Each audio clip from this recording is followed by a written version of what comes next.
Hello sports fans, as I know, I'm back with another card opening video for your entertainment, but today we're not opening cards. We're talking about cards that have been opened, and one in particular, the Paul Skenes rookie debut patch auto card has been found out of 2024 Topps update. Very exciting. An 11-year-old collector hit this card. I love that it was a kid and not a breaker, although as those of you that are fans of the channel know, I actually don't have as much beef with breakers as some people do.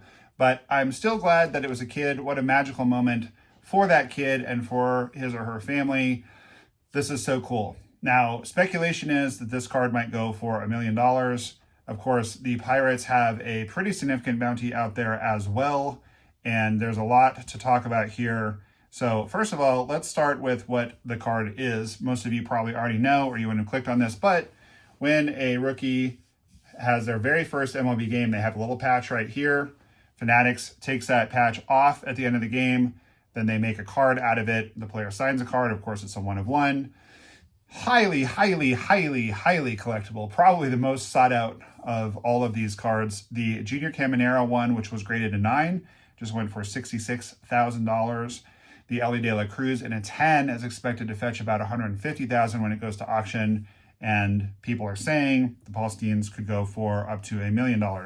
At the very least, it is worth this. Here's what the Pirates are offering for it. 2 season tickets behind home plate for the next 30 years. So that has a very high value to it. If you were to just resell those tickets every single game, that's 81 games times 30 years. So 8, 16, 24, 2,430 games that you could sit at behind home plate, or you could sell them to somebody. I'm guessing the person living in Los Angeles is probably not going to take this deal because they can't get to Pirates games, or if they do take the deal, they will, of course, sell those tickets. A softball game for 30 people at PNC Park and coaching from Pirates alumni. That sounds pretty fun. I'd like to play softball with Andy Van Slyke, personally. I don't think Barry Bonds is going to be one of those alumni. I don't know who else it would be, but presumably you're going to see Andy Van Slyke out there. I know he's still very involved with the Pirates and some other awesome Pirates alum. A spring training experience like no other. Private tour of Pirates City and Lecom Park. That would be cool.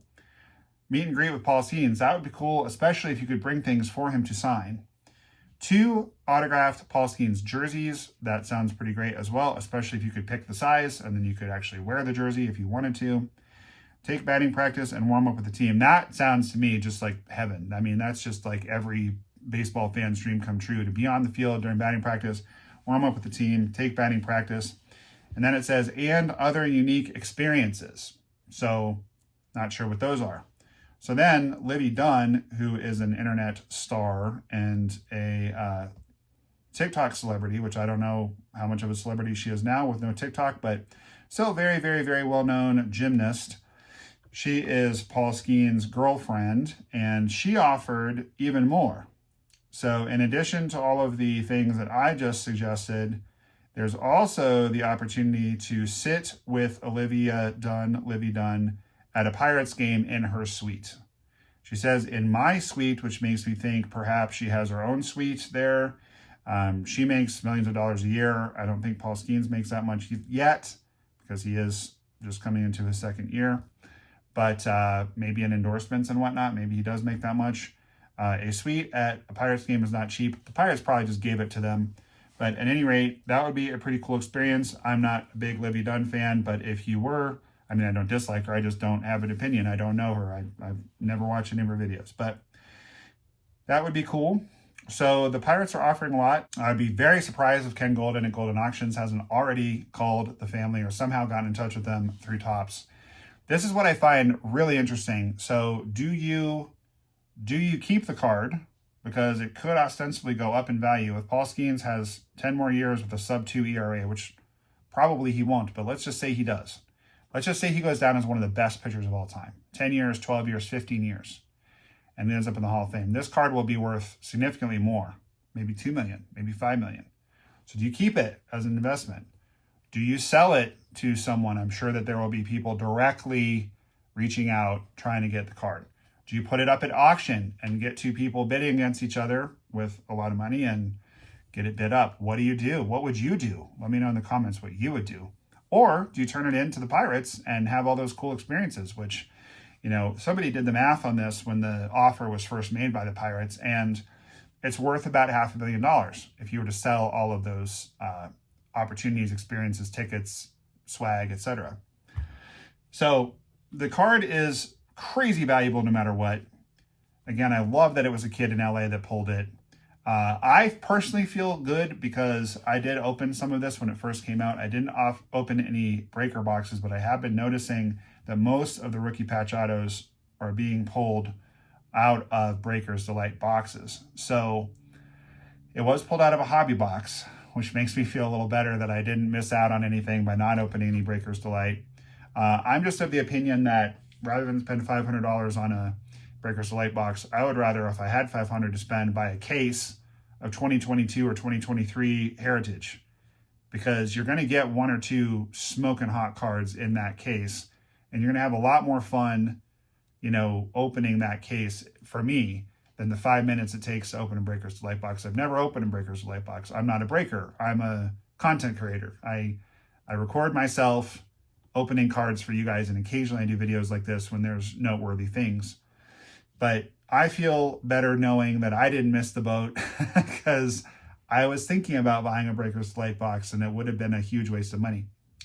Another thing that I think is interesting, which I want to run by you guys, is think about now buying some of this, because I'm guessing that people that have been holding on to it are going to be trying to liquidate it and get rid of it because the value just plummeted.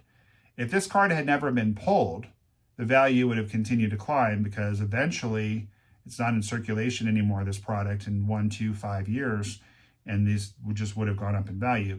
But now they're worth probably less than release day, certainly less as more time has gone on and ostensibly your odds of pulling the card have gone up.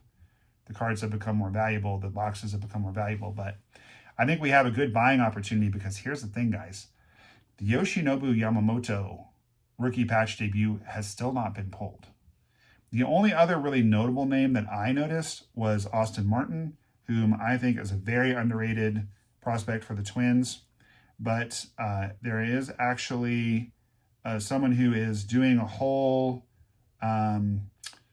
site where they're tracking it. It's called TP35 Cards, and they have a Google Doc, and they are tracking all the cards that have been pulled. So there's only 60 left that haven't been pulled. But Austin Martin and Yoshi were the biggest names that I noticed. Andy Pages has not been pulled.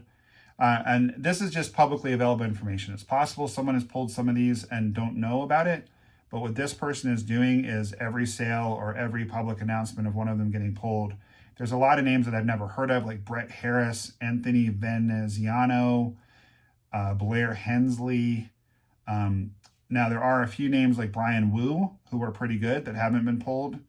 Curtis Mead is okay. Now, a big one for me is Cedon Rafaela. So I might try to get a hold of some of this because of being a Red Sox fan, and I am a Cedon Rafaela fan. That would be amazing to be able to pull that one. The Cade Smith has not been pulled yet. He is certainly a shutdown reliever and potentially future closer, and he could be extremely good. But one other one that is worth noting is that Evan Carter has not been pulled yet. So again, because of the bounty the Pirates put out and because of the Skenes mania and Skenes hype that's going on, it is true that these are way less valuable. Everson Pereira hasn't been pulled yet for the Yankees, but there's still stuff out here. There's still 60 to go. Jordan Beck from my Rockies, underrated prospect. Again, there's people you've never heard of before, like Jacob Hurtubise on the Reds or Josh Mikowski on the Yankees. The Jackson Merrill apparently hasn't been pulled yet. So I still think there's plenty of value in this product. And I mean, your odds of pulling one of these 60 cards are ridiculously low, but I think there's a buying opportunity now for 2024 Topps Update because the people who were holding on to it, it's not worth near what it was. So I like to take the opportunity to get a hold of distressed assets. I don't know that it's quite a distressed asset yet. I think after the Yoshi and Jackson Merrill get pulled, it will be. But I'm still interested in this product, and it's weird. Like for a while, I was interested, and then I wasn't because it got so expensive. Those guys apparently are super interested in it. Anyway, that's probably as good a time as any to wrap up because that is unbearable for me, and I'm sure for you guys as well. But I think it's worth taking a second look at this product. So thank you guys so much for watching. Please like the video. Please subscribe if you haven't already. Consider supporting the channel on Patreon. And keep that big smile on your face because baseball cards are awesome.